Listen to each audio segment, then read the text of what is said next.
Hi, before round two. Before I play the opening song, we're doing another show on Iran today. There will be a lot of challenging things talked about and maybe some images that you might find distressing. But we're going to show them anyway. And what I think is, from what I gathered from last week's show, is that these people over there who are protesting now are freedom fighters like us.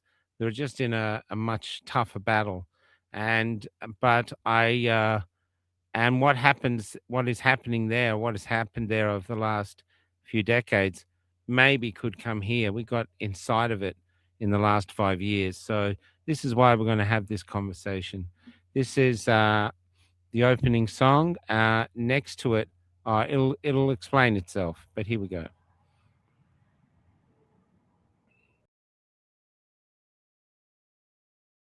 Iran protests have an unofficial viral anthem, thanks to this artist who was arrested shortly after the song's debut. The lyrics to Shervin Hajipour's Baraye are composed of tweets from Iranians who have been protesting in the streets for weeks since the death of Mahsa Amini after she was arrested by the country's morality police. As the song's lyrics suggest, the primarily women-led protests have become about far more than just a single injustice. The movement is about azadi, which means freedom in Persian. Demonstrations have continued despite the government saying it's investigating Amini's death. Iranian state TV said last week 41 people have died in the protests. Human rights groups estimate it's far more. Shervin Hajipour was released on Tuesday according to Iranian state media. And while the emotional weight of his song's lyrics can get lost in translation, the haunting melody speaks for itself as the song continues to captivate the world. برای توی کوچه رقصیدن، برای ترسیدن به وقت بوسیدن، برای خواهرم، خواهرت، خواهرامون، برای تغییر مغزها که پوسیدن، برای شرمندگی، برای بیپولی، برای حسرت یک زندگی معمولی، برای کودک زباله‌گرد و آرزوهاش، برای این اقتصاد دستوری، برای این هوای آلوده، برای ولیعصر و درختای فرسوده، برای پیروز و احتمال انقراضش، برای سگهای بیگناه ممنوعه، برای گریه های بیوقفه، برای تصویر تکرار این لحظه، برای چهره ای که میخنده، برای دانش آموزا، برای آینده، برای این بهشت اجباری، برای نخبه های زندانی، برای کودکان افغانی، برای این همه برای غیر تکراری، برای این همه شعارهای تو خالی، برای آوار خونه های پوشالی، برای احساس آرامش، برای خورشید پس از شبای طولانی، برای قرصای اعصاب و بیخوابی، برای مرد میهن آبادی، برای دختری که آرزو داشت پسر بود، برای زن زندگی آزادی،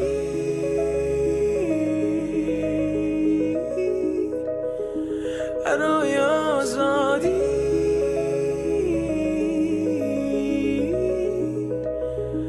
برای آزادی،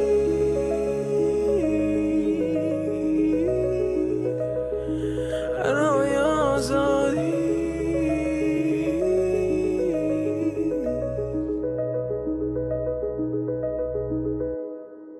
بچه نخند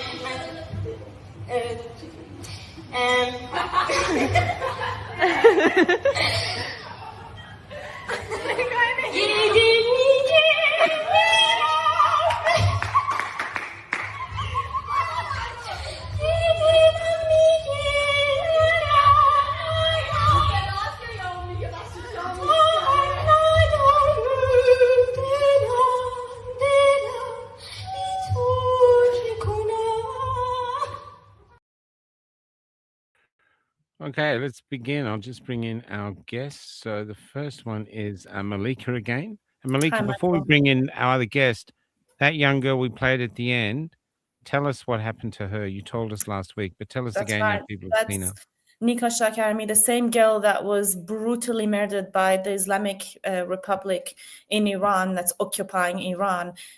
She was thrown off a building and all her bones were basically broken. And during that state, she was raped and then murdered, and her body was dumped somewhere in the desert dead. Later on, her family was notified of where her body is. And as you said, they were only able to recognize her based on the birthmark that she had on her body. And the reason to rape her? Freedom, wanting to be a normal 16-year-old. No, the reason the regime wanted to have her raped as well. You said Sorry, that reason. Because as a 16-year-old, obviously she'll be a virgin. So, and all virgin girls go to heaven. So she would have been definitely raped before doing so that she's guaranteed no heaven. Okay, and the next one is Sepehr. Could you give an introduction to this young man? So yes, Sepehr is a brilliant young man who has been very active, being the voice of Iranians here in the diaspora. So I'm very, very pleased to be doing this interview with him this time. I'm sure he has a lot of information to shed about Iran, and he's a very talented young man. So very looking forward to this. Hello. Hi, Michael. Hi, Melika. Hey. Thank you so much for having me here. Sepehr, just before we start though, what age did you come to Australia? I was 11 years old. And you said before the show that you couldn't speak English. So before we get into some of the darker stories, what's it like turning up as an 11-year-old boy in Australia unable to speak English? The culture change and how you well, how you you know, it's a shock, but it's also a sense of relief, you know, coming from even as a child. You can tell that where you are living, when you are living in Iran, is not normal. People in Iran do not have a normal life, and even as a child I could feel that. And when we came here, yes, it was a shock. You know, I didn't know the language, I didn't know the culture, we didn't have any friends, but it was also a sense of relief that here we can have a normal life. So yeah. Well, now you're here and your English is terrific. Thank you. There's so let's get started. While we're doing this, Melika, do you want to stream this to your audience as well? It only takes a few minutes to do, and we can talk to Sepehr as you're doing. What's that? Yeah, you have to do that thing. It's but Sepehr, when did you decide to get active with this in defending or basically bringing awareness to what was happening in Iran? When did you start to get active on that? Well, it was after the murder of Mahsa Amini, the brutal murder of Mahsa Amini, and when the Woman Life Freedom movement started, I saw people who were my age in Iran, you know, going onto the streets without any form of, you know, covering to protect their privacy. They were out in the streets, they were yelling for freedom. And that just moved me, because there were people my age, you know, I could have been one of them if I had stayed in Iran. Yeah. And, you know, seeing all the images that came out of Iran, people who were my age, just like the Iranian people being brutally murdered only for saying that we do not want to live under an Islamic theocracy. That just moved me. And I was like, well, I am living in a country where I have the freedom to speak, and therefore I should speak up. So yeah, here I am, being a political activist, if you will. Can we talk, Melika? Could you talk about the woman he just first mentioned, who started this revolution or the protests that are going on now? Oh, Mahsa Amini. Yeah. Well, Mahsa Amini was the last protest that happened in Iran from 2022. So that was the Woman Life Freedom movement or revolution. And this revolution that Iran's going through is the Lion and the Sun revolution. So two different, still fighting for the same thing, but they're two different revolutions. So you want me to talk about Mahsa from the previous one? Just so we have some context. Sure. Either you can do it, just some context. I believe from the stories I've heard that Mahsa was visiting Tehran, I believe, or visiting, I think, from Kurdistan. She's Kurdish, so she was visiting Tehran with her brother. And as they were, visiting Tehran and walking through the streets, she gets picked on by the morality police, which I have videos to show you how they treat women in Iran, for not wearing the proper hijab, even though she had the scarf, even though she, was wearing the coverage, maybe a little bit of her hair was showing. And once I show you this video, you realize basically where all this trauma comes from. So when she was picked up by the morality police, she would have obviously tried to defend her honor and say, look, it's only a little bit of hair. Like, it's not like I'm walking naked in the streets or anything.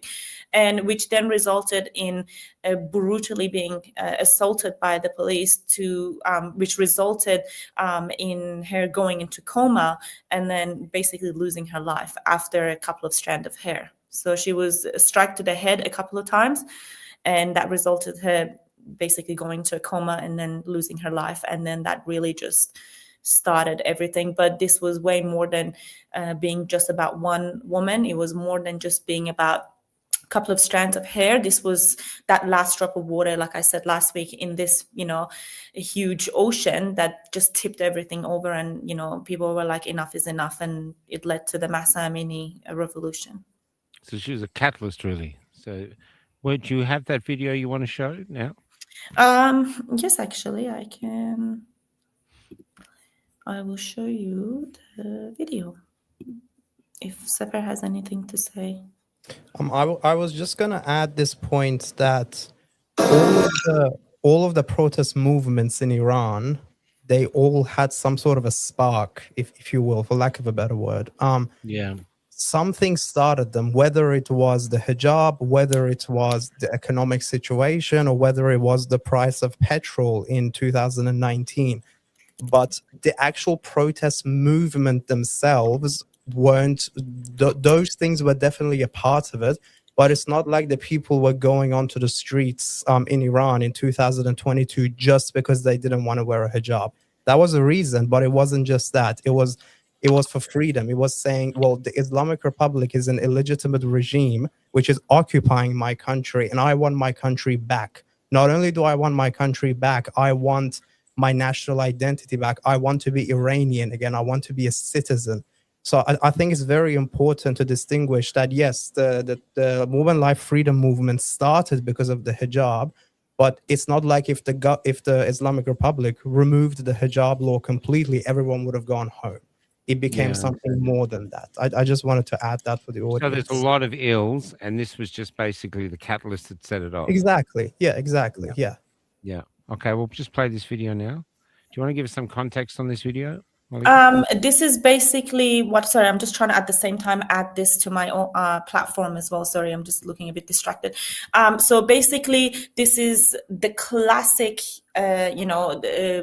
morality police and how they treat women. So they basically have these cars that they patrol around the major cities, and they basically pick up women that they don't think fit the right criteria in terms of their proper wear. And this is a woman that's basically refusing to get into the van because she knows what's awaiting her. She knows the stories you hear, or maybe she's even been picked up once or twice by these guys, and she knows that only brutality comes out of it, and she's basically refusing to get into the van. And just look at how they throw her into the van. Okay.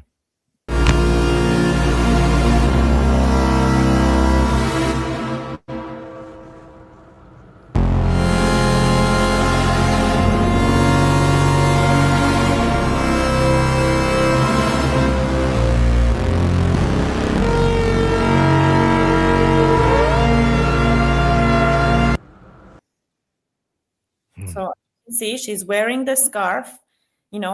The front of her hair is out, but she's still wearing the scarf. She's still wearing, the up to the wrist, whatever that she has to wear. But now look at, like, she was on her head when they were trying to push her leg in. You could see that her legs were up in the air. So that means her head's on the floor there. They're trying to force her into the van and then basically take her and God knows do whatever they want to her.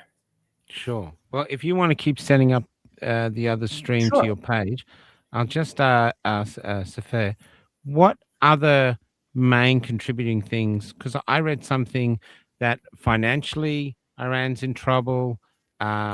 there's also the lack of freedom, and but there's like it's like a perfect storm that the regime's in, that people have had enough. Could you explain that a bit more? Well, I think it's easier if I wanted to explain what's okay. I'll say this: everything about the Islamic Republic and everything that it has done to our country is wrong. Whatever parts of Iranian life you look at, the Islamic Republic has had a negative effect on it. Whether that's individual freedoms, women can't dress the way they like in the streets. Whether that's political freedom, you can get arrested and executed just for saying I don't want Khamenei to be the leader of this country. Whether that is economics, as you said, we have, I think after Russia, we have the second largest gas reserves in the world. We are part of the top 5 countries with oil reserves. A country like that should not be poor. And it is not poor, but it's because the regime is using that money and it is sending it, and it's not spending it on the Iranian people. It is sending it to Hamas, to Hezbollah, to the Houthis, to the terrorist groups in Iraq, and they supported the Syrian regime as well. So every part of Iranian life you look at, it's not normal. Even as a child, I could feel that growing up in that country, that the way we are living is not normal, and everything is getting bad every day. It's on a downward trajectory. So, it's everything, basically, if I want to answer your question. Yeah. What's the goal behind, what's the regime do you think, trying to achieve with the plan, with the action they're taking? Well, the Islamic Republic, in its very DNA, is an end of times regime, or what we call akhir zaman in Persian or Arabic. What it is trying to do is it's trying to establish a worldwide Islamic caliphate. It wants to wipe out Israel. They've said it very clearly. In fact, their parliament has enacted a law that it is the duty of the Islamic Republic to wipe out Israel. Okay, it's trying to destroy the Western world. It is trying to destroy America. It is the antithesis to everything that the Western world and normal human beings stand for. If you want a normal life, the regime is against that. It's the antithesis of you wanting a normal life. They want to establish an Islamic caliphate. That's the very end goal of this whole regime. And whatever they're doing, their whole foreign policy, if you can even call it foreign policy, is towards reaching that Islamic caliphate, worldwide Islamic caliphate. Thanks. Where do you want to go from here, Melika? There's I have I reckon before we start this, because I told you this before we started this week's interview as well. I said growing up in Iran, especially as a woman, you tend to grow a thick skin when it comes to critics. So it's not that it's affecting me at all that I want to mention this. It's just that I did hear, and I do hear constantly, that as soon as someone, not even have to be a woman, but specifically women as well, when you stand up and talk about Iran and what's really happening there, not the media propaganda, not what the regime wants to to show, but what's actually truly happening in Iran, you get labeled as Mossad, or you get labeled as an Israeli, or you get labeled working for the CIA and trying to be an American, trying to spread this. I think it's very important that we talk about this before we go any further, because we're going to see a lot of graphic images. We're going to see a lot of brutality done by the Islamic Republic, IRGC, Basij, Sepehr, all these organizations that are basically within Iran. So I think it's important that we really get this out of the way, to show that this is nothing to do with Mossad. This is nothing to do with the CIA or America. There is the only foreigner that is responsible in Iran is who's occupying it right now, and that's the Islamic Republic. So when people start, I know that some people are getting paid to be talking about, this and trying to really take the attention away from what's really going on. I'm not talking about those people, because their benefit is not in not understanding. Their benefit is to looking away and trying to spread this rumor that this is, Mossad and CIA. But my conversation is with those people that are not knowing what's going on, like yourself, maybe, that, you're standing outside of this and you don't know what to believe. There's someone coming up saying this and then someone's opposing it. So this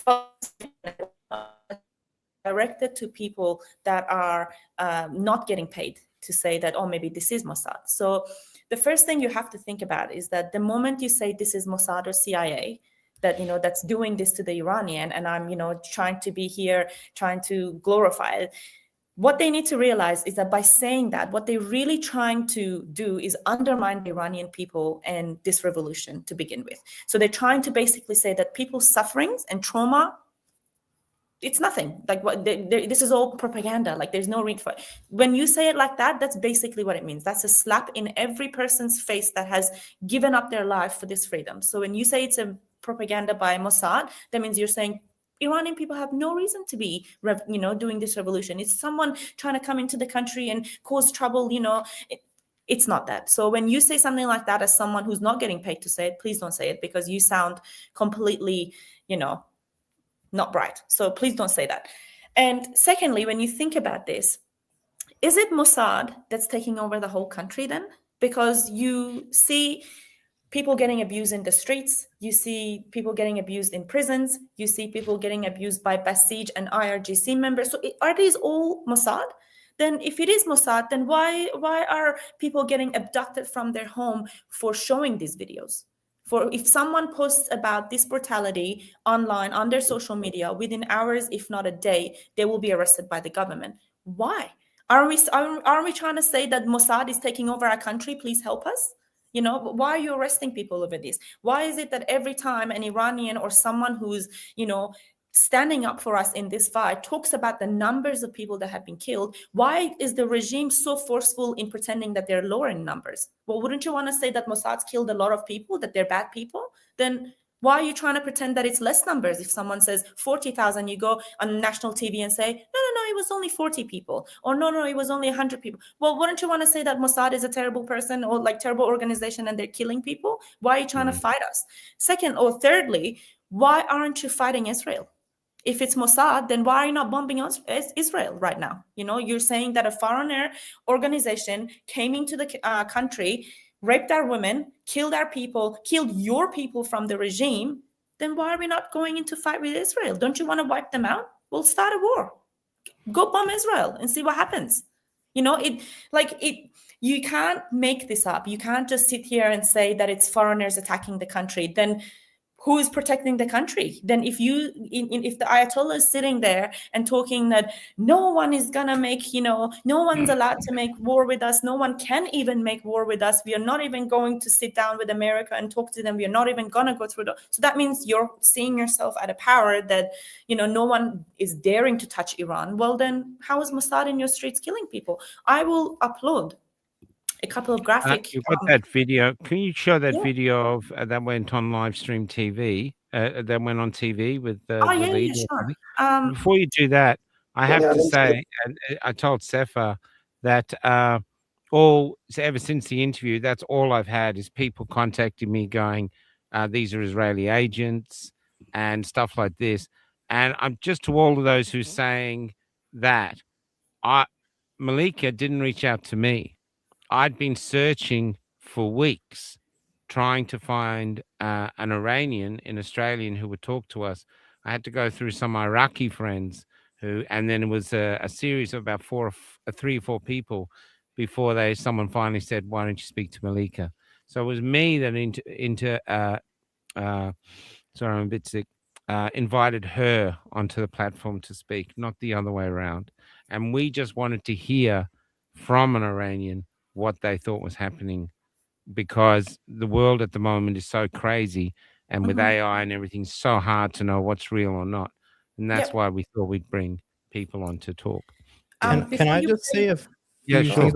Did you want to show the videos first, and then I can? Sure. I just wanted to give a bit of a background about this video because he's talking in Farsi. So this is basically a mullah basically getting invited to a live TV, and the presenters asking him that by now 42,000 people have been killed. And his response basically says that, so what? Even if it's more than that, so what? So be it. And that Ayatollah Khamenei has said that even if the lead political leaders of the political leaders, even if they wipe us all out, and even if they take all of our women as gifts of war, it doesn't matter, because our purpose is to spread this radicalism, and for this purpose it doesn't matter. So please watch. 2000 نفر کشته شدن. بیشتر از اینا هم بشه. نصف عالم کشته بشن. امام یه موقعی میفهمودن گیرم که ابرقدرت‌ها همه ما بسیجای دنیا اسلامو به دار بکشن و همه زنان ما رو به اسارت بیارن. برای رسیدن به مقصد میارزه. Basically, yeah. So he just said to reach that destination, it's worth it. Doesn't matter. And I've also uploaded a couple of other things. It's graphic. It's basically one of the IRGC cars running people over into in the streets. So if you can't look, then I think this is this one.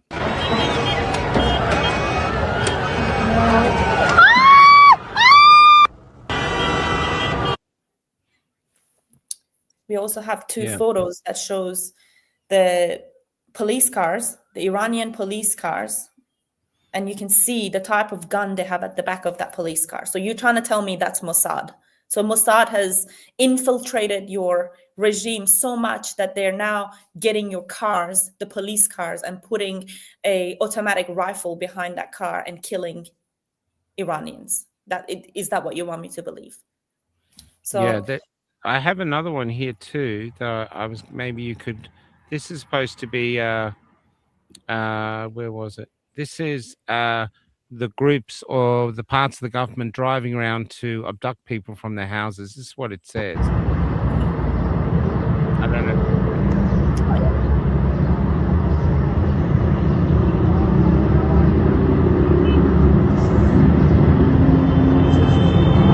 Is that correct though? Is that what it's saying? Because it's saying this is. Well, they say that that this is forces,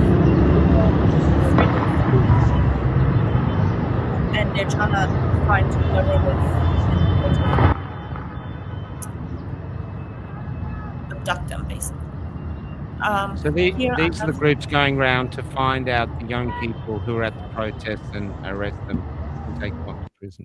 Yeah, and they're also trying to stop people from coming out of their houses by intimidating them with their guns and basically their volume being out. I'm trying to see if I can upload and it's also because the Crown Prince of Iran, the leader of the Iranian opposition, put out a call saying, asking people that if it is safe for them to do so, to chant from their houses, open the window and chant. And we saw regime forces just like that going into streets with these kind of cars and with these kind of heavy weapons, shooting into people's houses. These are a lot of the other videos you can see IRGC uniform.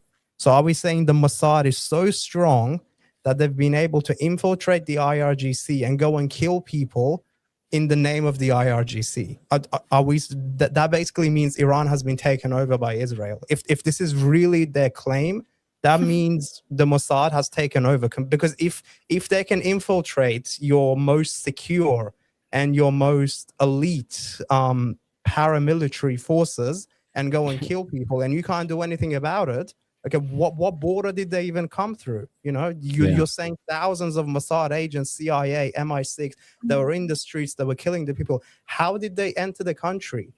From which border? Why is there no investigation? Why is there no arrests being made? And I just wanted to add this point. Whenever leftists and Islamists don't like something, they call it Mossad. That's just the automatic reaction. Whenever something happens, they don't like it, that's Mossad. That's a false flag. That's a false flag operation. It's, extraordinary claims require extraordinary evidence. There is absolutely zero evidence to suggest that there are Mossad agents coming into Iran and killing protesters. It's even ridiculous to think about. There has been protests in over 200 towns in Iran. Okay? People have been killed in over 200 towns. Are we really trying to make people believe that the Mossad and CIA have brought in agents to over 200 towns and they've started killing people? And also, my question to these people is, Why don't these so-called terrorists come out when pro-regime people are protesting? On the 22nd of Bahman, when they were celebrating the 1979 insurrection, where were the terrorists? Because if there are, the regime itself has claimed that 3,000 people have been killed. They've been killed by the terrorists. Okay, it's obviously false. Okay, the numbers are upwards of read that. 40, Yeah, 50,000. And they were killed by IRGC. But let's just run with this claim, okay? Terrorists have come into your country and they've killed 3,000 people in 2 nights, okay? And then you hold a pro-government rally without any form of security. That just doesn't make sense for me, Where were the snipers on the rooftop to protect the protesters? And also, if you look at a lot of the videos that comes out, you see Basij forces with a shotgun and just a normal, short sleeve shirt. If there are armed terrorists at that level in your country, why aren't you wearing a bulletproof vest? Where are your tactical vehicles? Why is someone untrained, a paramilitary force, the Basij is a voluntary force, untrained, going with a shotgun without any protective gear and killing protesters? Aren't there terrorists, inside these protesters? These claims, they are straight out of the IRGC playbook. They kill people, and then they get their contractors and they get their apologists to whitewash their crimes, to legitimize it, say they were terrorists, that's why we killed them, so it's okay. All right, it's okay if we killed 40,000 people because they were all Mossad. Everything is okay, everything is fine, we're under control, everything is under control now. It's if you are believing this, you are a useful idiot. I'm sorry to say that. If you are really believing this narrative, you are a useful idiot that the Islamic Republic is using you to whitewash its crime. And if you are being paid to say these things, well, I have nothing to say to you. You are purposely and intentionally whitewashing a genocide that is happening in Iran. And I want you to take a good look at yourself in the mirror. Whenever you wake up, take a good look at yourself, because 40,000 people were killed, and you have taken money from a terrorist organization to say that, oh, there weren't normal people, they were terrorists. And, another thing that I need to add is that within our culture, within our Iranian culture, it is normal to hold like memorials for the loved ones that we've lost. Yeah. And, we hold something called the 40th day memorial, which means that it's 40 days since you've lost a loved one. And isn't it interesting that on the 40th day, Mossad attacked the families of these people trying to mourn on their graves. So Mossad came back after 40 days and then went back to the same memorials that these people were holding, trying to kill them again. So as Sepehr said, when you think about these things, at first, as someone looking from the outside, you might be like, oh, it might be. But then when you really dig deeper and realize what they're doing, when you put 2 and 2 together, then you realize this can't be. Like there is, as Sepehr said, there is no solid evidence proving that any other foreign, country or any other foreign arms of any country was involved in this besides the one that's occupying Iran, which is the Islamic Republic. So you see millions of pictures coming out with, as Sepehr said, with the IRGC uniform. You see people using the Iranian police cars. So unless they've been brought in by the Islamic Republic, like Hezbollah or any members of the Hamas or anyone from Iraq, there is no other country, as they're claiming, like Mossad or CIA. There's no involvement whatsoever. This is the Islamic Republic of Iran. And what Christiana Amanpour said in their interview, once Iranians stop killing Iranians, woman, get a life. It's the Islamic Republic of Iran killing Iranians. It's not Iranians killing Iranians. An Iranian person would never, ever open fire on another Iranian. And that is why they had to bring in 4,000 Iraqis from the external trying to kill Iranians, because they knew that no true Iranian would ever be able to open fire on another Iranian. So don't go spreading your BS on CNN or wherever she was talking, saying once Iranians stop killing Iranians. We don't see the Islamic Republic as an Iranian. They're a terrorist organization. They're an extremist trying to run our country. They're occupied our country. So they're not Iranians. Sorry, I get a bit, I understand. fiery when it comes to this, because she I have has a a question for both of you, and I'll start Can with I Sepehr just and come say back. something, Michael? Sorry, before Yeah, the sure, only go ahead. foreign agents that were imported were, as Melika said, by the Islamic Republic to kill the Iranian people. Around Yeah. 5,000 people entered through the Iraq border, and they came onto the streets and they killed the Iranian people. There are reports from the bazaar in, I think it was Tehran, that the people wearing police uniform were speaking Arabic. They couldn't even speak Persian because they were imported. So it's the Islamic Republic that is importing foreign terrorists into our country and killing our people, not the other way around. I just wanted to say that as well. Sure. Can I ask, do you guys suffer from survivor's guilt? Like you're here and safe, but it must be very Absolutely. hard to watch your country and feeling that I should be there and do it, do you suffer from that?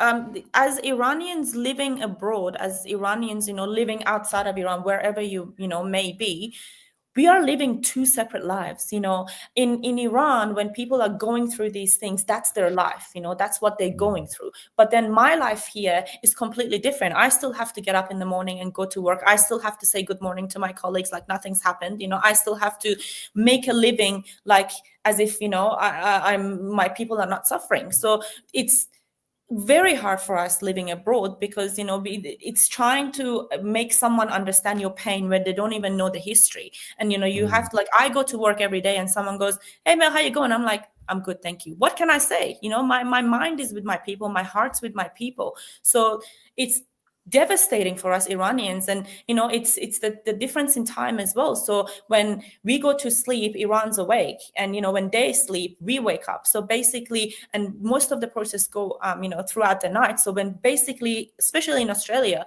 when we open our eyes, we are opening our eyes to a fresh set of news. How many thousand more people have been killed. So you wake up with bad news every single day for the past 40 or so days. So Sepehr, if you feel like to add something.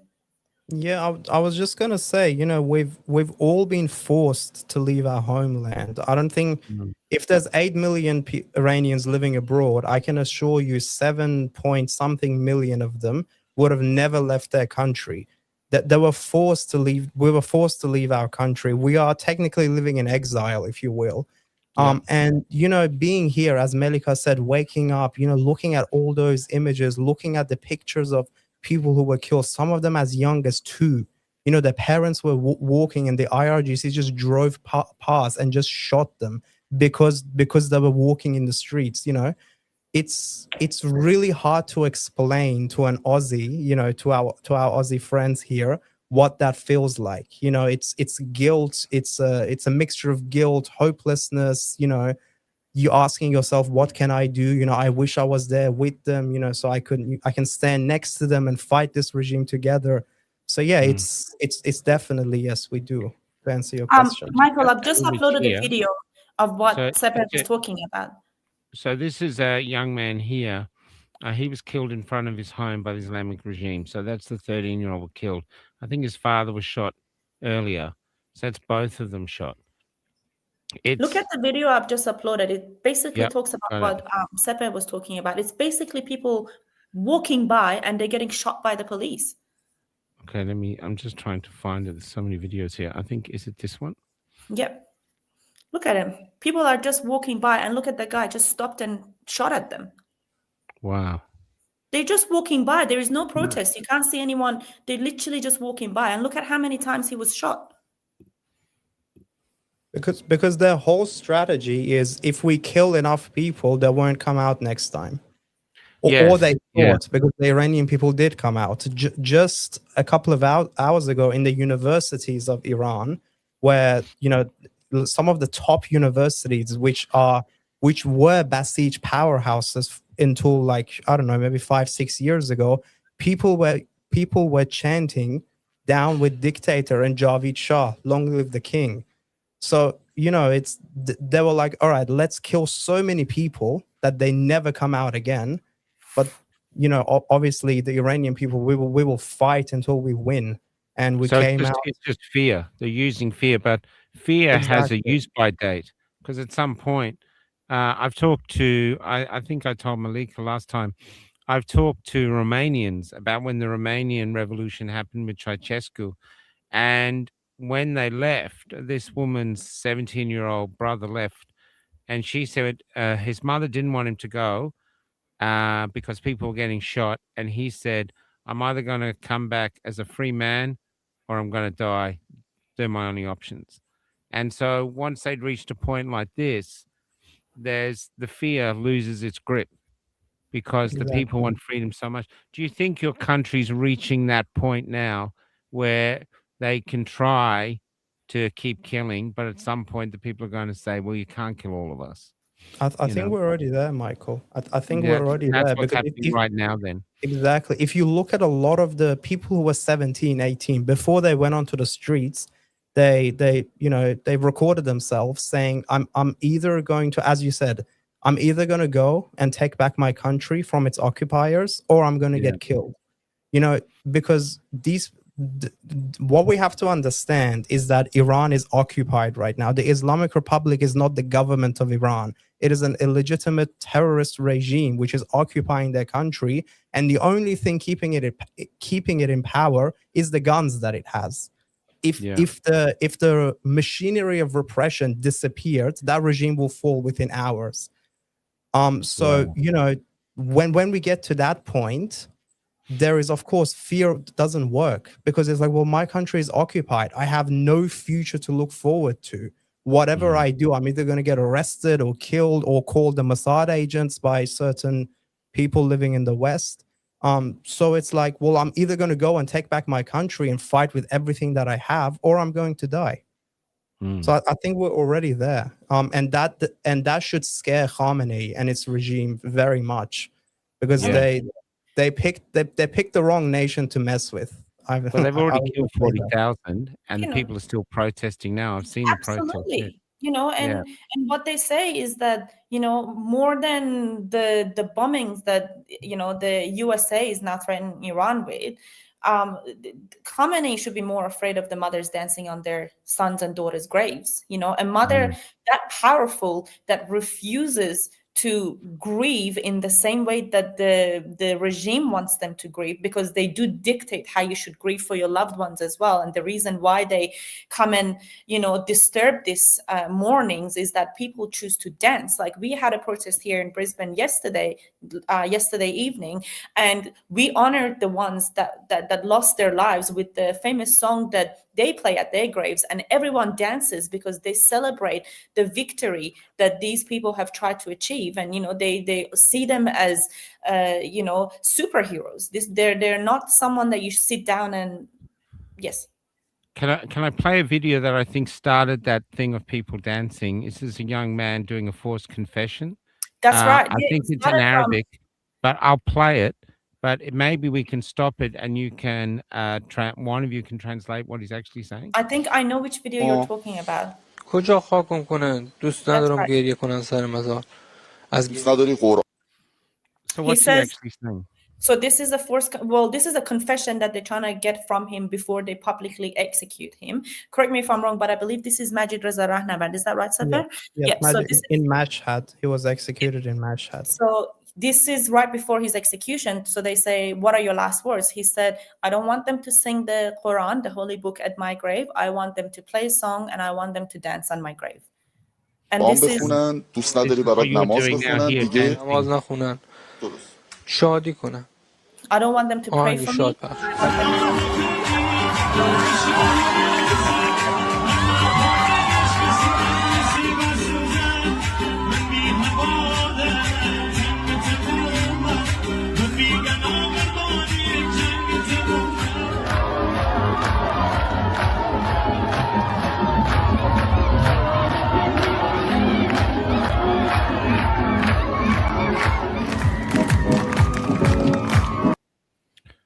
So this is the public dancing because that's what he asked. Yeah, Now, he see, started that's this. a bravery. That's a bravery that fear will flounder before. Because Absolutely. what can it do? and he started it. He said, I don't want them, because that's what he died for. What's the point of him going out to fight for this, extremist people that are taking over the country, and then for their families to come back and do how the government wants them to behave. So he said, if I'm going to die, at least make it worth something, make it be something, and don't and same as some families refusing to pay these bullet monies to receive their loved ones, or getting forced confessions out of them to receive the bodies. Some of them are willing to give up the body of their loved ones because they don't want to fall into this play of the regime, where they have to then come and say, oh, my son was part of the Basij group and all these terrorists and Mossad killed him. Because how's that honoring the person that just lost their life? So they say, you know what, keep the body. I want to keep the honor of my child, my father, or whoever went out there, or my mother that went out there and lost their lives, and now you want to make it look like something else. So I don't want the body. Keep the body, and I'm not going to do a forced confession. So this is the power of people that are coming out of Iran, that are willing to give up the bodies, that whatever is left of them, to not want to play along with this regime anymore. Would you like to add to that, Sepehr? No, I was just gonna say that this revolution, the Lion and Sun revolution, what it has turned into right now is beyond a political movement for regime change. It has really turned into a renaissance of the Iranian people. The Iranian people have showed that they have moved away from the traditional Shia traditions that they have, where they read Quran and they what they call a Fatiha, which I don't know how to translate it to English, but it's just a verse that they read for the dead. It just shows that we have moved past all of the ideological tenets of this regime. We want to be Iranian again. We do not want to be an ummat. We do not want to be an ummat. We want to be the Iranian people again. We want to be citizens of the nation state of Iran. So it's really more than just a political movement, or a movement because the economy is bad. It's a movement to take back Iran and take back the Iranian identity as well. It's a movement that's saying we want to be Iranian again. So and I think that's very powerful. And Khamenei should be more scared of the mothers that are dancing at the graves of their sons and daughters than the USS Abraham Lincoln, because it's more scary. I want to just put a few things, because I'm a Westerner and I'm just learning this, and because we decided to do a second interview, based on everyone telling me I've got Israeli spies on here. I wanted to clarify that, and I was so glad that we had a second person come on. So I really thank you for coming on, Sepehr. Thank you for having me. I want to show you things that really, really moved me. So this is a young woman who took her clothes off, got down to her underwear. That's her there. And they're relating her to Rosa Parks. I'm not sure who this other image here is about, but they're saying like she's Rosa Parks. Knowing how violent they could treat her, she still walked around like this. Now, to me, that's the courage that makes you want to cry, because it's so brave. And you're looking at someone who she doesn't care. You can't kill me. You can't, so she's making a statement with her life. So I thought that was images. These ones, of course. Add one more thing, sorry, about this girl that you just show.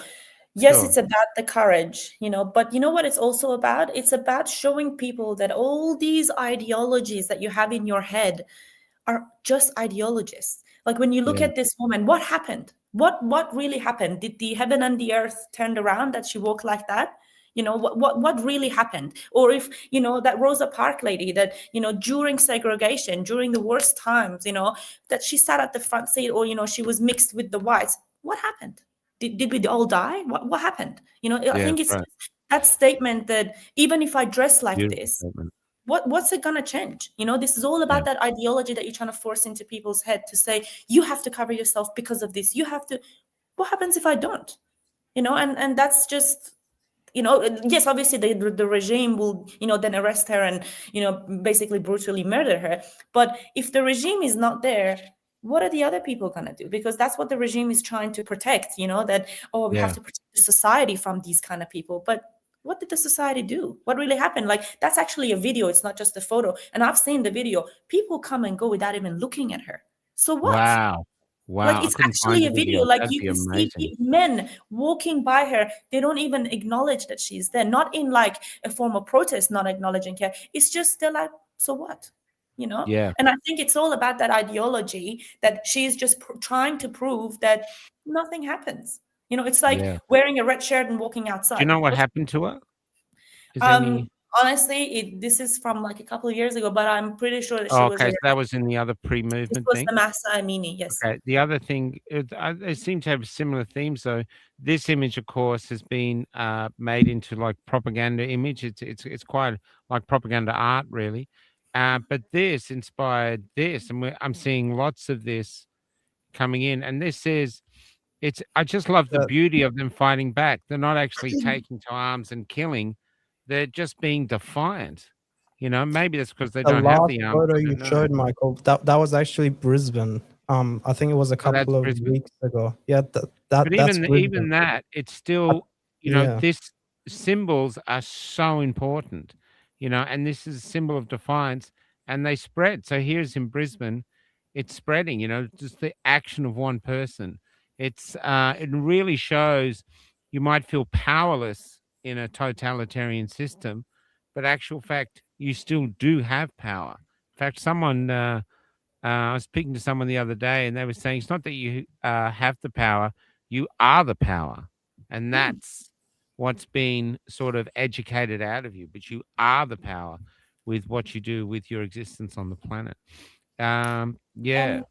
And something that I also wanted to talk about to really put it into perspective is that for people that don't live in Iran and they're listening to the stories that we talk about, people, the economy is terrible. Like one of the examples that people are raging, within Iran, and they really want this regime to change, is the concept of economy and, how terrible the economy is. So to really put that into perspective, I guess we need to first look at that we all know that the Islamic Republic of Iran funds, all the proxies and all these terrorist organizations around the world, right? And there has been news that basically Hezbollah's members agent, or like the wages of these members are all getting funded by the IRGC and the Islamic Republic. So we're basically paying these terrorists in dollars, in thousands of dollars in wages, so that they can go and commit war against, the West and basically spread their extremism. But it's interesting that during COVID in Iran, they were not able to afford vaccines for people. So Yeah, I heard that. no Iranian was able to get proper vaccination in Iran, and that's 90 million people.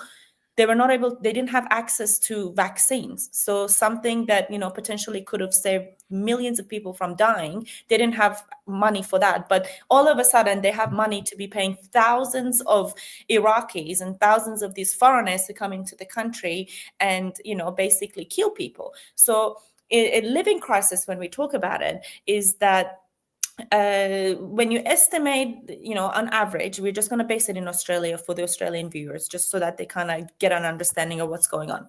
Let's say on average, your income is about $3,000 a month, right? Some earn more, some earn less, but on average, we earn about $3,000. And when you think about what right now in Australia, take that $3,000 and divide it by 15. That will be your income for the month. So I think it's about $200 roughly.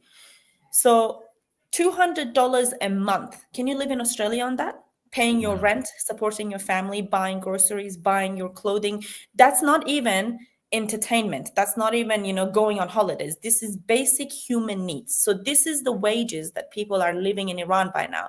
So now if you want to compare it to what the prices are like in Iran, someone earning $200 a month is actually way above the average in Iran. It's about maybe $100 a month in Iran right now. And 1 kilo of meat is about $10. Wow. So you get 200, let's say on a good day, you get $200 a month, and a kilo of meat costs about $10. 12 eggs will cost you about $5-6. So when you put that into comparison, how are people living in Iran? How are they able to Oh, they're afford going rent? hungry. A lot of people are sleeping. There are news coming out of Iran that people will go to the butcher shop and buy bones of chicken because they can't afford chicken. They'll buy the skin of the chicken because they can't afford chicken. They buy the meat scraps to make food from because they can't afford the meat. So this is way more than just the hijab. This is way more than just the head Oh covering. yeah, This is I about the realized that. I economy. realized that the hijab. I mean, basically, it seems from what I'm reading, uh, uh, the Iranian women just want the hijab to be optional. If they want to wear it, they can wear Oh it. If they yeah, don't want to wear it, they don't wear it. That's a simple request, which that's seems right. fair enough. But it's very clear the economy is uh, collapsing, and the whole thing's collapsing. I mean, if people's children go hungry, they've got nothing else to live for. No, What's the use of going to work and doing a job if your child's starving to death? yep, So it's clear that this really could be the final straw for the regime, which is probably why they're so brutal. But yeah, absolutely. I just have some And other also, questions. Michael, Oh, sorry, go ahead. add that to the fact that there's barely any electricity. Tehran is running out of Wow. water. People don't have water in Tehran. Just everything is in free fall about the conditions of Iran. So it's a And perfect storm against the regime. exactly, and it's a Of their own perfect making. storm. It's not something that's been engineered by the West, or how these people in here like to frame it. It's because of the policy. It's because of the warmongering of the regime itself Yeah. that has gotten the economy into this situation. The regime has no one else but itself to blame. This Yeah. isn't something that's been manufactured to try and bring down the regime. No, this is the regime's policies that have led to what Melika says, the cost of living crisis that we have in Iran. The Yeah. fact that we don't have any water, the fact that just everything. Just going back to the point of Hezbollah, Hassan Nasrallah, the terrorist leader of Hezbollah, who was killed by the Israelis, he very clearly said that the Islamic Republic funds Hezbollah completely. All of our wages, all of our, everything that we have, all of our rockets, our whole existence is funded by the Islamic Republic. So the Islamic Republic is stealing money from the Iranian people and it's sending it over to Hezbollah. It's sending it over to Hamas, to the Houthis, to all of these terrorists across our region who have nothing to do with us being nothing to do with the Iranians, nothing to do with our national interests. They are funding them because in Khamenei's mind, he wants to establish a global Islamic caliphate, and he thinks this is the right direction to go. So I just wanted to add that it's not something that's been manufactured. It's something that the regime has brought upon itself. Yeah. Can I ask, why do you think, I asked Sepehr this first, why do you think there's so little coverage on it? I mean, when I'm just an independent reporter living in a bus traveling the country, and you Yeah. go looking for information and it's sporadic and hidden and on Mhm. Twitter mainly. Why do Yeah. you think that there's so much silence about it? Is it because the world wants Iran or Iranians to be the enemy of the world, or what is it that's it's so silent? Well, I think it's different reasons, but one of the main ones is that our fight isn't trendy enough for them. Okay. It doesn't fit their agenda.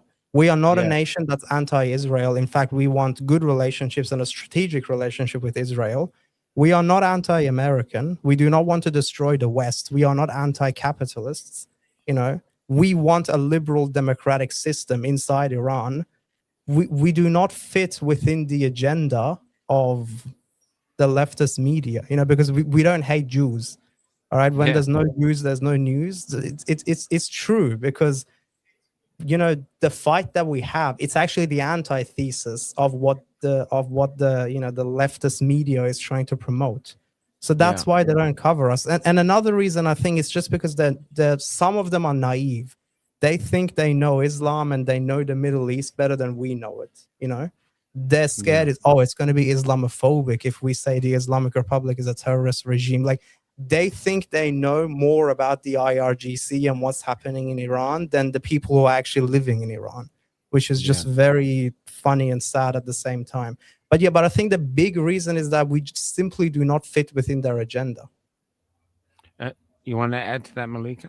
No, he said it perfectly. I think it's one thing actually I will add is that I believe that when you look at what Iran used to be like, which I covered a little bit last week about it, is that maybe some of the countries in power, some of the Western countries, they may even be terrified of what Iran could be like again if given power. So I think it will be almost in their benefit as well that Iran doesn't, reach that democracy and doesn't reach that power that is able to stand on its own and is no longer, the enemy of the West, because then they can, control it a bit better. But yes, Sepehr said it perfectly. Can I ask also about the United Nations? Because you brought this woman up last week, and she has been put onto the Human Rights Council to monitor women's rights worldwide. Now, that's just complete with what's going on. That's just a complete insult to the Iranian people. But it's a complete insult to women everywhere. So why is the United Nations doing that, do you think? Sepehr, do you want to start? I think it's again the same. It doesn't fit within the agenda of the globalist left, Yeah. They are more than happy to 24/7 air a lot of AI images of children in Gaza. They are very happy to do that. But when it comes to actual war crimes, not the fake war crimes which the left and the pro-Palestine mob has generated, when it's actual war crimes, that they're completely blind. They're like, well, there's nothing here. There's nothing wrong, because again, it doesn't fit into their anti-Israel, anti-American agenda, I guess. So do the Iranian people, the Iranian protesters, do they feel alone? Like basically it's them against the regime and the world is not backing them? Or are there countries that they have back who are behind them? Well, or whichever one has I think Crown Prince Reza Pahlavi put this the best. The leader of this revolution, Prince Reza Pahlavi, is who the people of Iran called for inside Iran. He put it perfectly. He said that the Iranian people will not rely on anyone. We will finish the job no matter if the West helps us or not. But we also do look for partners because it will speed up the process. Israel is a strategic partner of the Iranian people right now, and it will be in the future as well. Yes, that's the Crown Prince, the leader of the Iranian opposition. So he said that we do not rely on anyone, but we also wouldn't say no to outside help. And I think the Iranian people right now are hopeful that President Trump is going to, stick to his word. He said help is on the way. They are hopeful that help will be on the way. But again, they're not relying on it. If for some reason the help doesn't arrive, it's not that this revolution has stopped. We will continue fighting, and we will finish the job no matter what. But we would like to see outside help because it will speed up the process. Yeah. Less deaths. Yeah. Exactly. Yes. Anything else you'd like to cover while we're still going? I don't know whether this is the right time to be talking about actually, before I talk about the way that women are oppressed in Iran and to touch a little bit on the feminism side of it. I actually did, because last week, I think, if you remember, we talked about these bullet monies that are getting charged from people. So what happens is that, the information that's come out is that the reason why this time, because they've been killing people since 1979, basically. There's, no denying in that. They've always been killing people, executing people. But this time, because they had to employ so many forces from, external sources to fight this fight for them, and the fact that they had to bring out so many resources to fight people, killing 40,000 people in 2 days is no joke. The amount of bullets that you have to go through, the amount of, forces that you have to put on the street. What happens is we are looking at a 21st century of black marketing, mass killing, and labeling it as something else. So when they brought out this bullet fee, is because they had to pay all these Hezbollah and Hamas somehow. They all these money that they were paying them in wages to be killing people, they had to make this money somehow. So when you think about the darkness of it, is that basically, because we work on a different currency, so like 10 million toman is, it's different. So maybe like a income for a normal, household person would be 2 or 3 million a month or something, maybe 5 million a month if they're very lucky. So they were paying $10 million per I believe I have the number. Oh, sorry. $10 million for each injured. So if you injured someone in the protest, they will pay you $10 million. And if you killed one person in this protest, they'll pay you 30 million, 30 million toman, sorry. So what happens is that's why they started raiding hospitals. That's why they were killing people that were injured in hospitals, because they wanted more money from the government. Yeah. So they would know that, they could triple their money if they went in the hospital and raided a hospital and killed the injured. Because, if you're getting paid 30 million toman versus 10 million, you would want to go and do that. So that's another reason why I just want to touch base on it quickly. That's why they charge money, because they had to make this money somehow back to the government. And secondly is that they were encouraging people by putting a higher price for the killing than injuring, to encourage people to kill more people other than just injuring them. So basically, all those people that were forced to pay the money to receive the bodies of their loved ones, when you think about it, they basically paid their child to be dead. So they paid the terrorists to kill their child so that they can receive it. So it's incredibly disgusting to see that's going on. But yes, so that we don't, and with the way that they calculated, by only giving back, they killed about 50,000 people. By giving back only 2,500 bodies, they were able to make back the money that they gave to the foreigners to come back and, to come inside Iran and kill people. And with the remaining money, it was profit on the bodies of our loved ones. They made profit on the bodies of our loved ones. So this is just whichever way you turn it, it's crap. Can I ask to both of you? I just wanted to reach out because I was just hearing various things where I was seeing people dying, wanting freedom. And then, of course, I was seeing this woman's, someone made her into an art piece, which went everywhere. I think I actually have some of it here. And I think she might be in this one. This is the art coming out. And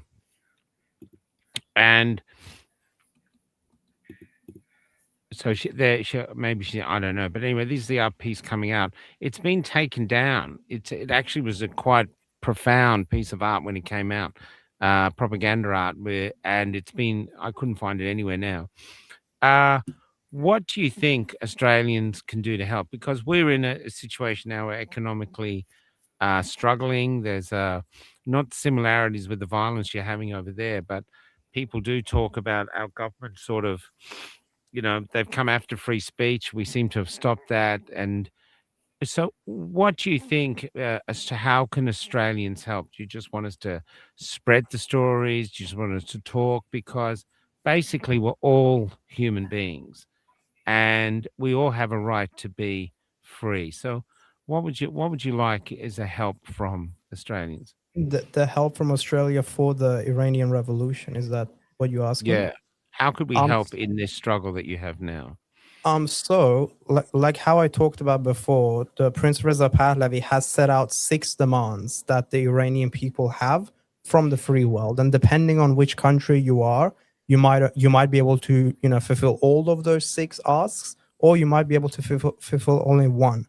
And the 6 are to target the regime's machinery of repression, target IRGC, and I'm talking about military action, because to be able to you need to be able to level the playing field so the Iranian people can go and finish the job. And part of that is doing precision strikes against regime leaders, IRGC commanders, IRGC bases, and so on and so forth. Extraordinary. So you're asking countries to attack your country. It's an extraordinary request. Well, it's not really attacking our country, because I'm not judging. I'm just saying. No, because we are at war with this regime. People have to realize it's not like the Islamic Republic is the government of Iran, and we just have a few disagreements here and then. They are a terrorist entity who have been squandering the wealth of our people and killing our people for 47 years. So it's America, it's the Western world coming to the aid of the Iranian people in order to take down the Islamic Republic. It's not like we're asking them to attack our country because we hate being Iranian. It's actually the opposite. We want to take back our country. Therefore, we need outside military assistance, because this regime will just kill. As long as the regime's machinery of repression is there, it will kill. So one part is targeting that. Another part is, sanctions. You have to cut off the regime's financial lifeline, whether that's like the ghost fleets that they sell oil to China, whether that's anything else, any form of business that they do that can give them money to be able to kill their people, you need to be able to shut that off. Don't they have And a then train line now going from Iran to China so they can deliver the oil through a train line? Isn't that I'm been not sure about the train, but I do know the Islamic Republic does sell oil at a massively discounted price to China. That's what I've heard, but I'm not sure about the train in particular. I'm happy to look it up after. But another big part is internet, because the regime cuts the internet and kills people in silence. Absolute digital blackout. Even their internal servers do not work. There was reports coming out of Iran that even FPOS machines were not working. They were so afraid, they were so terrified that they cut out digital life altogether. We went back to an era that we didn't have internet. It's like we went back 300, 400 years. So that's very important. Western worlds, whether that's Starlink, for example, or there's a French company that also does satellite internet, whether that's that. And another important thing is we are asking the Western world to stop giving this regime legitimacy. When you negotiate with this regime, when they have embassies in your country, Australia kicked out the ambassador, but the embassy is still there. There's still staff at the Islamic Republic embassy in Canberra. We are asking governments, including the Australian government, shut down the embassy. There is no reason for a terrorist regime that has massacred 43,000 people in 2 nights to have an embassy in Canberra. There is absolutely no reason, no excuse. It gives them legitimacy when they don't deserve it and they don't have it. And a big part is being prepared to recognize a transitional government, because whether the Western world likes it or not, they're going to have to do that eventually down the line.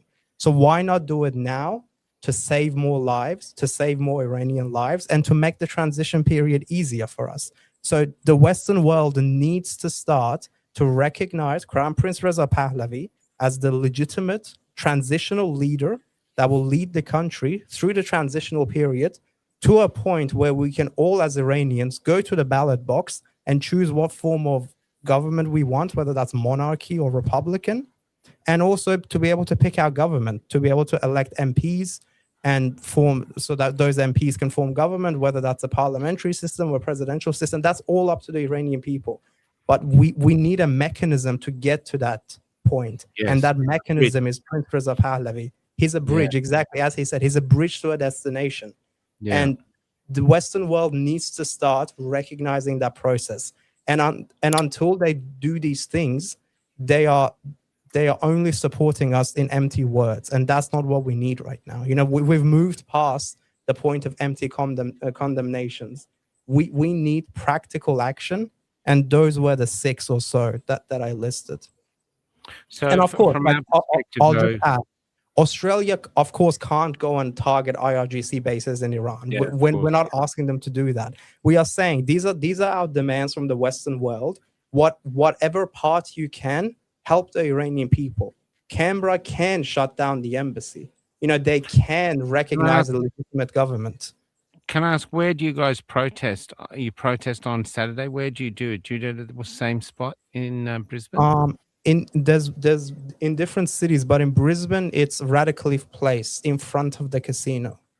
Okay, because there's a lot of protests about Palestine, and I was looking to how there's literally few protests about Iranians, and so this is something, if you wanted to go down and join, well, I could be in Perth soon. I wouldn't mind going down and being a part of the one in Perth. There's one in Perth, but it's the Australian people can't do a lot of those things you said, but we can. We still got a free internet to a degree. So you want us to share these great, because a lot of the stuff coming out. Like if you're asking what citizens can do, if that's the question, of course, sharing the suffering of the Iranian people, sharing the true voice of the Iranian people, whether we like it or not. Okay, the Iranians have chanted "Long live the Shah." whether someone in the West thinks that's good or bad, that is the voice of the Iranian people. And if they want to help us, they need to reflect that accurately. So yeah, attending protests, being the voice of the Iranian people who do not have internet in a digital blackout, those are all very useful things that the citizens of Australia can do. And also what they can do is that they can pressure their government. They can write to their MPs and say, hey, there's a genocide happening in Iran. These are the 6 demands. Do your part. You know, that's something as Australian citizens, we can all send an email to our MPs, to our senators, saying, look, there's what is happening in Iran is not okay. You know, Australia should act, should stand in the right side of history. And that would be a big help, more than people, because a lot of people think, well, I'm just one person. What can I do? Well, it's these one person. When we all become united, we become a massive number, and we can force change if we want to. And Can I? if I just, Oh, sorry, go, Melika. sorry, Michael, if I just want to add to that one. I heard a nice analogy this morning. I was watching a video that I want to use here. And, you know, a lot of Australians, or a lot of people that live in Australia, you know, might look at this and be like, oh, well, you know, they just have an embassy there, even if, you know, a couple of them are like, you know, bad people, so be it. But what they don't realize is that a lot of the terrorist actions that happen on Australian soil happened because the IRGC was behind it, because the Islamic regime was behind it. So even one life lost on Australian soil as a result of these terrorists having their organizations here, that should say a lot about what we need to do here in Australia. And, you know, the analogy was, you know, someone saying that, you know, once you are diagnosed with diabetes, you don't go and cut off the leg immediately, but slowly, if you don't treat this diabetes, you're going to start having problems to a point where you have to cut off that leg. And, you know, we don't want to see Australia getting to a point where, when you think about it right now, you know, the last maybe big massacre or the big terrorist act that happened in Australia was the Sydney Lint Cafe. You know, when you look at it now, that's like 10 years or so ago. And then now you have the Bondi attack that happened. So while these are happening, you know, so spaced out, maybe every 10 to 15 years, people don't seem to look at it as a big deal, even though it is. You know, you are looking at 16 innocent lives lost on Australian soil as a result of ideologists, you know, extremists that wanted to portray their ideologies and try to, you know, take over the Western world. So when it's all spaced out, it doesn't look too much. But then if you don't treat these diabetes, these spaces are going to get shorter and shorter to a point where you're going to see terrorist attacks happening once a week here in Australia, and you've let it, you know, linger around too much, and now that you almost can't do anything about it, you can't control the population of these kind of people. So when we are right now saying that you need to, you know, take actions, like when we were calling for the Iranian embassy to be closed here, and when we were calling for the Iranian ambassador to be deported from Australia, this was during the Mahsa Amini. This was during way longer before the Iranian regime could commit these, you know, anti-Semitism acts that they did, and that resulted in the Iranian ambassador being deported. So as Iranians living under this oppression, as Iranians experiencing these kind of terrorism and oppression firsthand, when we see a sign, we know what's coming. So when we give you warning, when we chant in the streets, when we write to the parliament, when we write to all these members saying we need to take actions now before it's too late, don't just turn a blind eye and say, like we haven't seen anything yet. Well, we know, we're telling you firsthand, we flee from these same people that are not trying to open up, you know, organization in your country. So I just wanted to add there that to some people it might look like, oh, well, it hasn't affected me now, but as Iranians, we're saying that it's going to come affect you, and it's going to be a moment where that problem is going to knock on your door and you'll be forced to open it. So instead of, you know, saying I'm in my house, it's not going to affect me, that trouble is going to come and find you in your home. So make sure that you take actions now and listen to the voice of Iranian people. I just want to show something beautiful that goes with that. 2 secs. So this was Iranians before the revolution. These are women. As you naturally can see. So that's how they were. And it was a very progressive. I mean, it was seen as an incredible country. It was really kicking goals on the world stage. And then this was a protest. Demonstration was the nearest thing to an anti-Khomeini rally yet. The imposition of Islamic law here has started with an order to women to cover their heads in government offices. Many are furious. Only a minority in Tehran already. So we've seen that before, but that's the Iranian women protesting then. They used violence, intimidation to make it that way, that they got their way. But even right now, after all this time, it's got to the point now that these young women, like this one here, want to have the freedom to express themselves, like you did with your yellow dress when you were a young girl, and so I know that's not the main problem, but there's all different sorts of problems going around, and it's like a perfect storm. But this is one of the problems here, which one of the reasons I reached out for now is that we're seeing these horrific deaths, and we're seeing some of the things you said about what happened to women last week, Melika, was just literally, we need therapy listening to it. And my question has been out there: where is the feminist movement? Where is it? Where are they? Why aren't they talking about this? Because this is their and the perfect thing is here. I saw this meme to bring it up. There it is. So this is it here, but this is a woman actually fighting the real fight for freedom, where here at the moment, the feminist movement seems to have gotten behind. This gave me a lot of trouble. Seems to have gotten behind men who want to be women, their right to be seen as women. So the feminist movement of the world seems to be protecting or defending or pushing men's rights to be women if they want to be women, and ignoring the plight of women in Iran who are going through this now. And that was my first thing going through.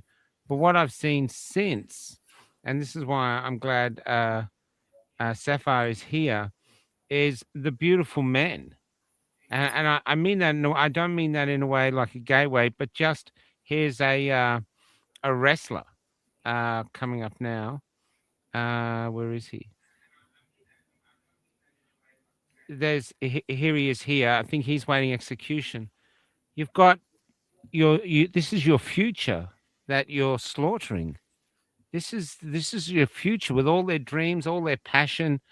It shows you that the state is wrong. Once the state starts slaughtering its own children because they won't obey, surely for most people around the world, that would say, well, the state is a failed state. This is a lost cause. So you can't have a state, and maybe I'm just naive, slaughtering its own beautiful people, men and women like this. It's been profoundly moving this week, just looking at the images and finding all these Iranians like yourself around the world just flooding Twitter and trying to get traction with images and art and videos. And so, Can I just add something? Sorry, Melika. Sure. There was someone on Twitter, and I wish I took a screenshot. If I can, I will find a way to send it to you, and you can display it for your audience. But it was this Western woman, a feminist, saying that the leftists, the feminists, and the pro-Palestine supporters should get real with themselves, because if Iran is free, everything that we are fighting for will no longer be achievable because we'll lose our funding. She was extremely honest. She was extremely honest. Do you have that video? It's on Twitter. I can find it. It was a tweet that she put out because, as you said, the feminists are too worried about what's happening in Palestine.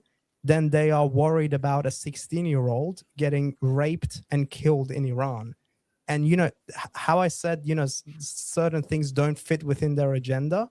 The fight of the Iranian people, not only does it not fit in their agenda, it's actually a threat to their agenda. Because if the Islamic Republic falls, and it will fall pretty soon, there will be no funding for Hamas. There will be no funding for Hezbollah, no funding for the Houthis. All right. Every single terrorist organization in the region, which is advancing the delusional, you know, what in Persian we call Arman Palestine, or like the Palestinian dream that they have, all the lefties, feminists included, all of that will die. So of course they're not going to support it. Why should they? it's actually logical for them not to support it because it's a threat to their agenda. So it was really interesting. I will try and find it and I'll send it to you via email. Yeah. A That's an screenshot of the amazing tweet. statement. Yeah, but she was extremely honest and said the quiet part out loud. You know, if the Islamic Republic falls and Iran becomes free, everything that we are fighting for, our leftist, ideologies, all of that will just disappear because we'll lose our funding. I have heard that too, actually. I have heard of this. If Iran falls, if there's a revolution there, then there's a lot of things that are going to change for the better in the world. Did you have something you wanted to say, Malika? Yeah, and what I completely agree with what Sepehr is saying, and also there's also this fact that I guess a lot of these feminine movements, when you think about, the ideology that's behind it, as Sepehr said, but then some of them also choose their comfort over the consistency and going after what the real problem is. When they just don't want to be confronting the real the feminist issue that's going on in Iran, because they would be labeled as Islamophobic. They would be, going against what the Palestinians are believing, So it's, again, coming back to them choosing the comfort and, the easy way out of this, other than trying to really confront what the real issue is. And when you really think about it, I just want to go back to something called Maslow's hierarchy of need. I don't know if you've heard of it. It's like a psychological thing. It's basically a triangle it's basically a hierarchy of needs. So at the very top, it's got self-esteem. So once you fulfill all these steps, at the very top will be self-esteem and who you truly are. So, and then at the bottom, it's basic human needs: water, air, shelter, food. All these things are at the bottom. And then after that, it would probably be education, career. It would be family, like your loved ones. And then it will be education, career. And then, it will be your sense of security. And then it will be your self-esteem. So basically what Maslow is talking about is that to achieve your self-esteem, you have to have all of these to then be what you really want to be. So for all these feminists trying to fight for men wanting to be women, that's the top bit. That's that self-esteem that they're like, okay, now I know what I am, I know who I am, and I want to be a man, for example. What Iran and Iranian women are fighting for is that at the bottom of that hierarchy of need. They want their, freedom. They want to be able to afford water and air and shelter and food and be able to have jobs and have that sense of security. So the two fights that you see here, we are asking all these feminists to maybe take a look at Iran and what Iran, and not just Iran, people living in Afghanistan and Pakistan, all these women living under these oppressive especially regimes. Afghanistan. I mean, they've just stopped them going to school. Women can't, it's ridiculous. It's like going back to the Stone Age. When you look at it, it's, women, not just women, but I'm just going to talk about women just, in specific. When you look at how women are oppressed in Iran under this, ideology is, some basic examples could be women are excluded from certain university subjects. Even to this day, they're not allowed to study certain university subjects. And that goes in terms of like criminology and justice and law. You will never, ever see a woman working as a judge in a court system, because they don't believe that women are capable of making right decisions. So this is all belittling women by saying, no, you're not capable of becoming a judge because as a woman, you're not capable to think straight. Another one would be, according to the government, when, under this regime, women are not allowed to exit the country without the men's approval. So if you want to exit the country, you have to have your husband's or your father's approval if you're not married. And another one would be that if a woman is sexually assaulted in Iran, then she needs to present 4 witnesses before her testimony is accepted. So you have to gather 4 witnesses to prove that you were sexually assaulted. And if you can't, you're gonna get lashed because they'll accuse you of accusing another man of sex. And this was the story of someone called Atefe Sahale, I think the surname was. She was only 16 years old when she was publicly executed because she spoke up about an ex-IRGC member that repeatedly for 3 years sexually assaulted her. So they didn't like the idea that a news came out about one of their members committing such sins, and they publicly executed her because she couldn't prove that it was right. And then you have women that their testimonies are worth only half a man. So you will need 2 women to equal one man's testimony. You know, it's just all this ideology is all built on oppressing women, and you know, not like women are not allowed to sing. Like that Nika Shakarami, when she was singing, that's a statement to show that I'm so going. that 16-year-old is not allowed to sing. Well, So not women only are not allowed to sing take in Iran. You're not allowed to sing in the street. There's also another video of a woman singing when they're basking in the street, and you can hear this, like the sirens of the police that's going to come after her, and you can see her just quickly doing this, that, oh my God, they're about to capture me now, and everyone tries to run away. So women are not allowed to sing. They're not allowed to ride bikes. They're not allowed to ride motorbikes. They're not allowed to exercise in public. So when you look at all these, you know, the ways that women are living under this regime, how is this not a part of this feminist movement? You know, this is the definition of feminist is equal, you know, opportunity in terms of society, in terms of, you know, your place in society and how your opportunities that you have, they should be all equal between men and women. But none of this, you don't see any of this feminists really speaking out about Iran, because it's at you know, the problem is at the core of countries like Iran with their oppressive. I've been attacked by feminists for doing the show. Oh. Telling me, oh, it's a man's problem. Men should fix it. I'm thinking, well, that's. You know, Michael, if I can just say something, you know, the Islamic Republic is ISIS, basically. It's the Taliban. It's no different. It's arguably it's actually more violent than ISIS and the Taliban. They've killed 43,000 people in 2 nights, and the world. The better part of the world is just pretending nothing has happened. You know, that's correct. They're pretending everything is fine. Let's negotiate with them. Let's try to understand them. You know, maybe they think differently. You know, the feminists are saying, no, actually, women have a lot of rights in Iran. You know, it's actually so good. Everything is okay. You know, this is us just ignoring it and kicking the can down the road. You know, why is the Western world waiting for America? You know. Penny Wong can right now come, and as I said, you know, the Australian government can close down the embassy, you know, say the Islamic Republic is an illegitimate regime, is not the government of Iran, and recognize a transitional government. Why aren't they doing it? Isn't 43,000 people enough? What's that number that they need to kill? Is it 50? Is it 80,000? Is it 100,000? I would suggest that it wouldn't be any amount of money, because Labor is desperate to stay in power, and they want the votes, and so exactly, and that's the problem. I think if we're reaching morally to these people, we're just. I think it's the people themselves that can start this pressure from above. So if you're a woman, I'm going to go out by playing the 16-year-old when we go. So because this girl just wanted to express herself, she just wanted to sing, and she was raped and murdered for it and dumped in the desert. And when they found her, and this was the one you said. Or I'll say it before we play it for those who come in now. Yeah, it's I'm a little bit sick, so I'm probably going to call it a bit short now.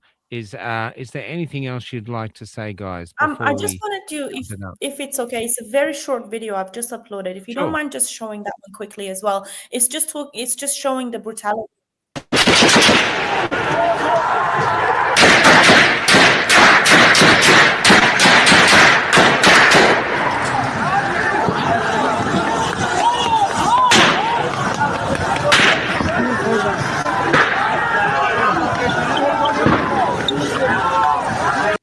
I'll just stop it there.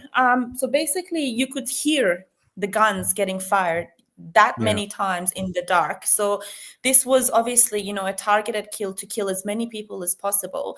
And another video I'm not going to show now, but what they scream is that they go, oh my God, these are real bullets. So this is the shock that people, because back then, you know, you would hear that 1 or 2 people may have been killed by real guns, but then to open fire like this on everyone this time around, everyone would thought it would be another pellet gun. It would be another, you know, one that won't kill them. It will hurt them, but won't kill them. But a lot of, you know, these videos that are coming out, you hear people go, oh my God, this is like real bullets they're firing at us. And, you know, it's just, I just want to show that video, and you could hear how quickly they were just shooting into the street, shooting into the dark, and basically trying to kill as many people as possible.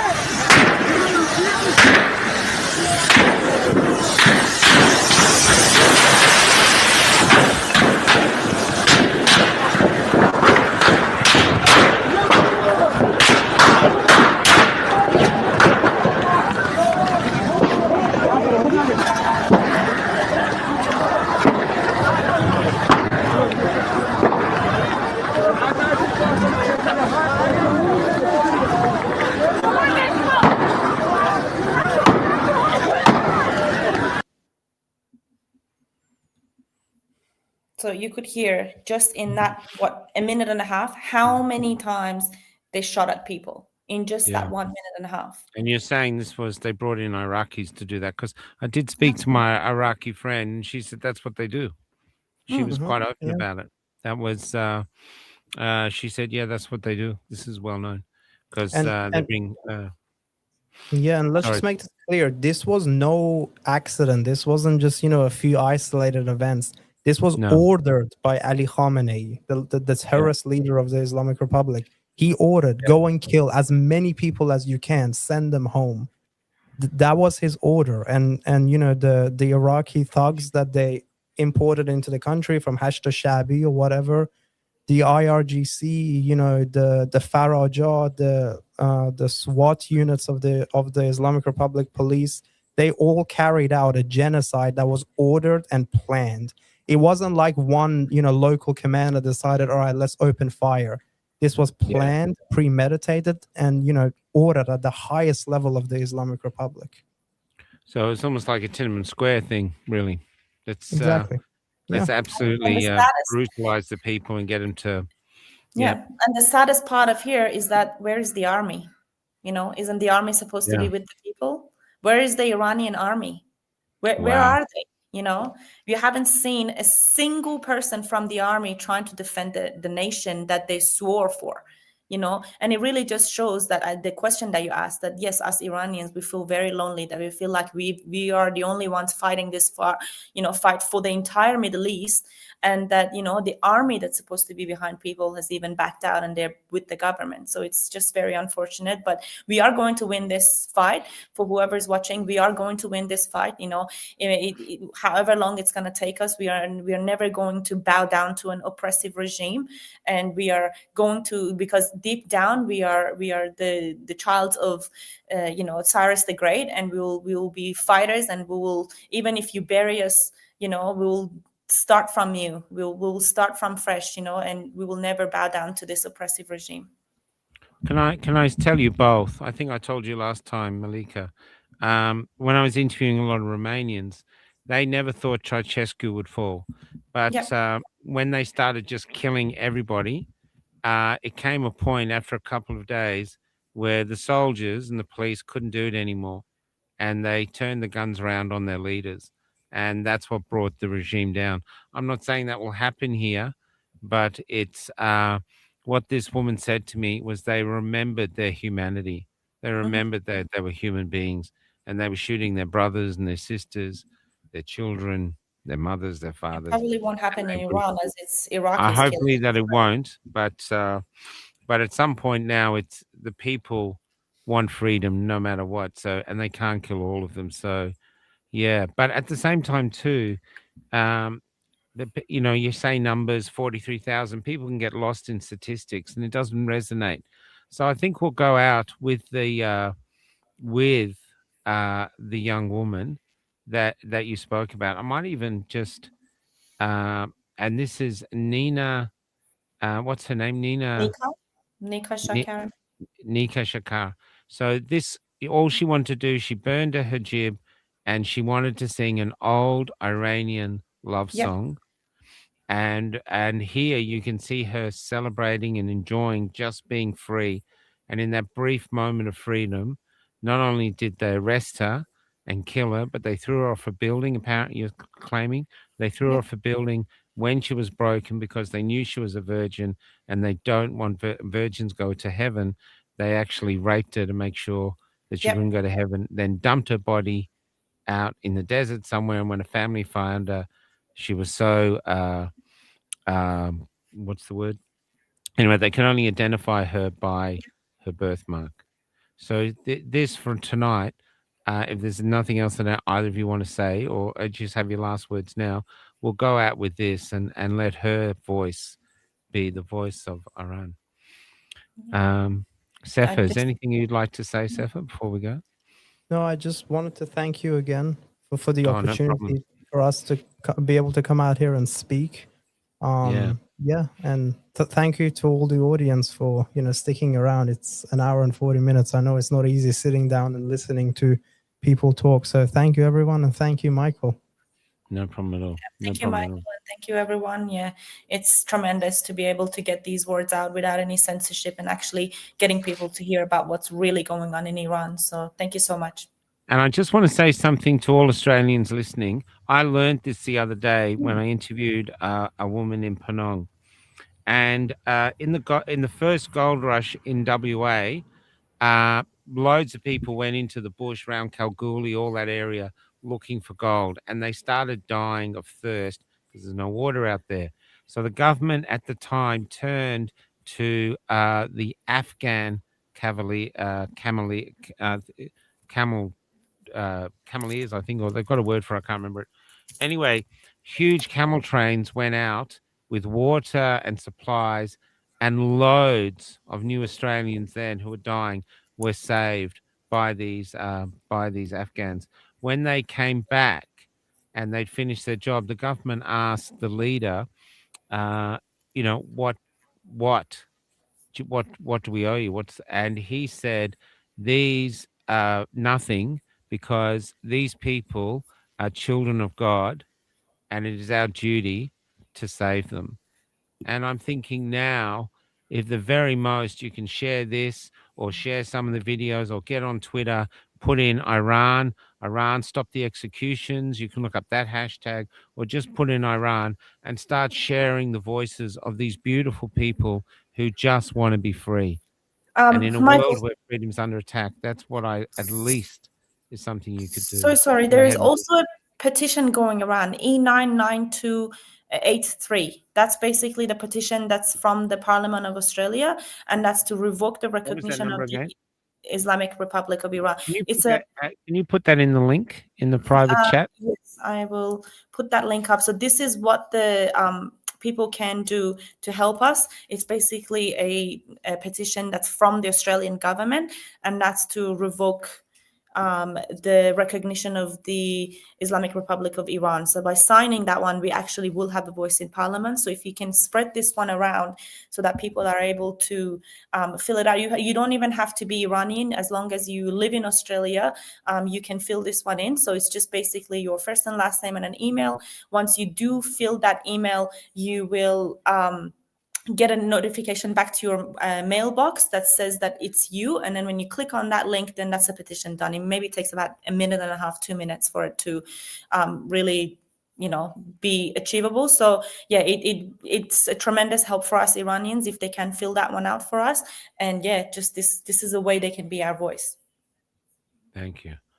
God bless you both. Thank you. So I'm going to play this thing now. Take out and just put you in the background. Most of us are parents. I've got a daughter. Imagine that this was your daughter and she just wanted to sing and she just wanted to be herself, and she was brutally murdered because of it.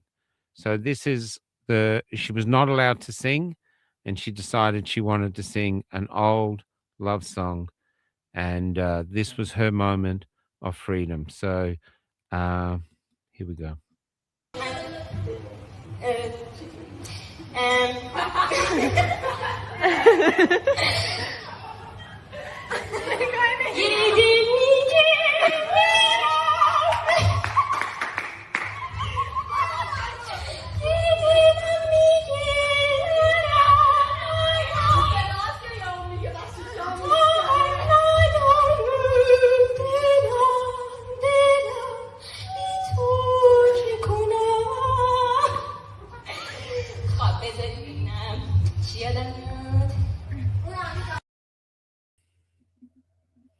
Yeah, I find that profoundly moving. there is some controversy about the song I'm going to play to go out, but the singer was arrested. Um, I will play it anyway. Singer was arrested for this, but they did let him go. Now apparently the regime's behind him. Maybe they're doing it because they realize he's too important to kill. He might actually start another revolution by himself if they kill him. So I'm going out with that. Next to it is some images of Iranians, women and young men who are basically waiting execution, and the execution is very quick. And so anyway, there's I'm just going to play this now. I don't know what else to say. I'm just an old man in a bus, but this will speak for itself. But I do urge you, get onto Twitter, get onto Instagram. You've got nothing to do. Start sharing the plight and the voices and the faces of these people, and let's see if we can create some change. Good night, everybody. I'll see you tomorrow.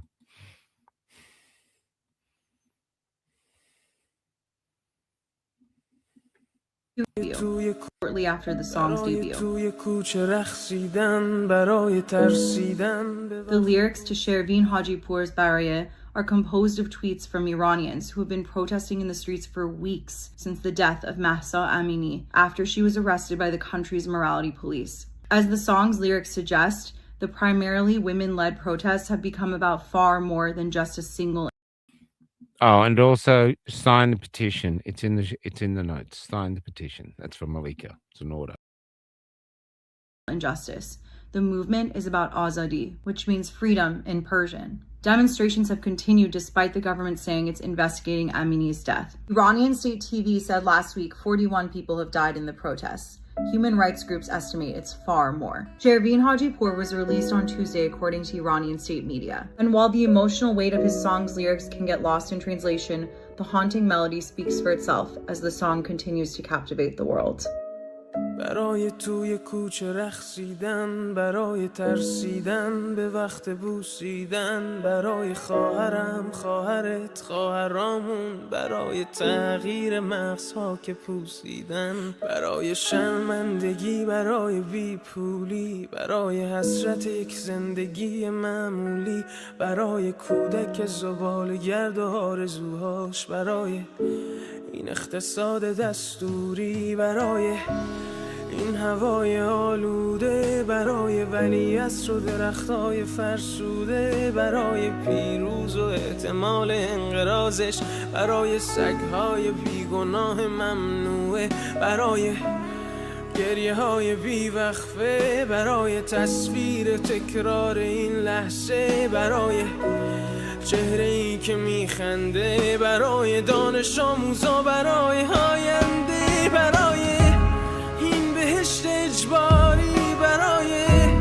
نخبه های زندانی، برای کودکان افغانی، برای این همه برای غیر تکراری، برای این همه شعارهای تو خالی، برای آوار خونه های پوشالی، برای احساس آرامش، برای خورشید پس از شبای طولانی، برای قرصای اعصاب و بیخوابی، برای مرد میهن آبادی، برای دختری که آرزو داشت پسر بود، برای زن زندگی آزادی.